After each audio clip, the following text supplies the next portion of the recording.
ایک دن آپ صلی اللہ علیہ وآلہ وسلم غار ہرا کے اندر عبادت میں مشغول تھے کہ بالکل اچانک غار میں آپ کے پاس ایک فرشتہ ظاہر ہوا۔ یہ حضرت جبرائیل علیہ السلام تھے جو ہمیشہ خدا کا پیغام اس کے رسولوں تک پہنچاتے رہے ہیں۔ فرشتے نے ایک دم کہا کہ پڑھیے۔ آپ صلی اللہ علیہ وآلہ وسلم نے فرمایا کہ میں پڑھنے والا نہیں ہوں۔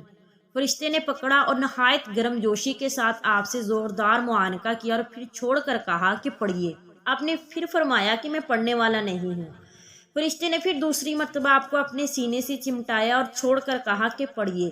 آپ نے پھر وہی فرمایا کہ میں پڑھنے والا نہیں ہوں۔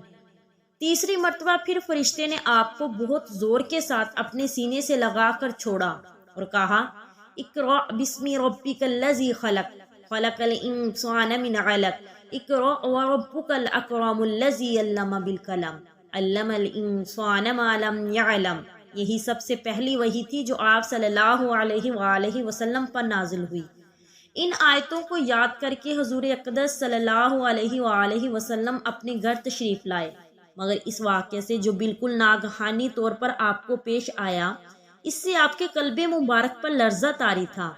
آپ صلی اللہ علیہ وآلہ وسلم نے گھر والوں سے فرمایا کہ مجھے کمبلی اڑاؤ، مجھے کمبلی اڑاؤ۔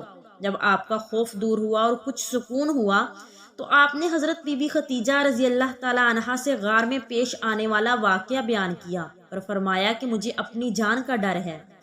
یہ سن کر حضرت بی بی خدیجہ رضی اللہ تعالی عنہا نے کہا کہ نہیں، ہرگز نہیں، آپ کی جان کو کوئی خطرہ نہیں ہے۔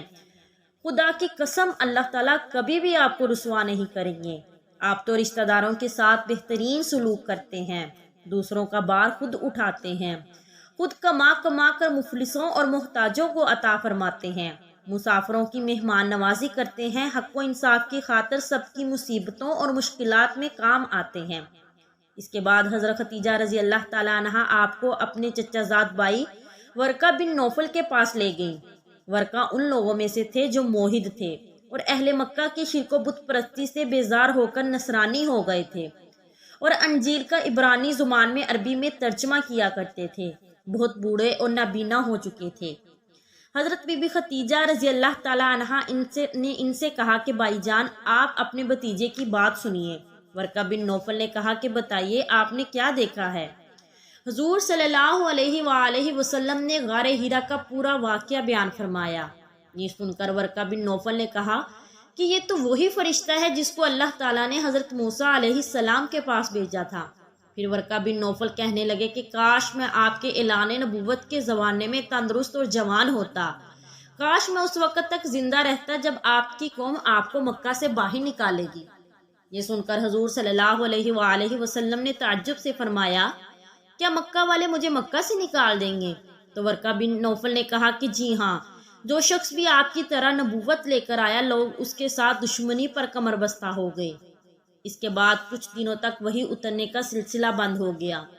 حضور صلی اللہ علیہ وآلہ وسلم وحی کے انتظار میں مضطرب اور بے قرار رہنے لگے، یہاں تک کہ ایک دن حضور صلی اللہ علیہ وآلہ وسلم کہیں گھر سے باہر تشریف لے جا رہے تھے کہ کسی نے یا محمد کہہ کر پکارا۔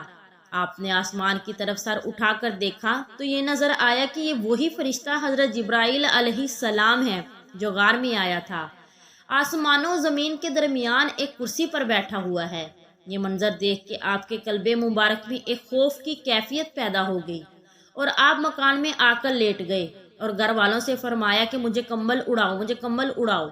چنانچہ آپ کمبل اوڑھ کر لیٹے ہوئے تھے کہ ناگہاں آپ پر سورۃ مدثر کی ابتدائی آیات نازل ہوئی اور اب تعالیٰ نے فرمایا کہ یا ایھا المدثر قم فانذر وربک فکبر وثیابک فطہر والرجز فہجر، یعنی اے بالا پوش اوڑھنے والے، کھڑے ہو جاؤ، پھر ڈر سناؤ اور اپنے رب ہی کی بڑائی بیان کرو اور اپنے کپڑے پاک رکھو اور بتوں سے دور رہو۔ ان آیات کے نزول کے بعد حضور اقدس صلی اللہ علیہ وآلہ وسلم کو خداوند قدوس نے دعوت اسلام کے منصر پر مامور فرما دیا اور آپ خداوند تعالیٰ کے حکم کے مطابق دعوت حق اور تبلیغ اسلام کے لیے کمر بستہ ہو گئے۔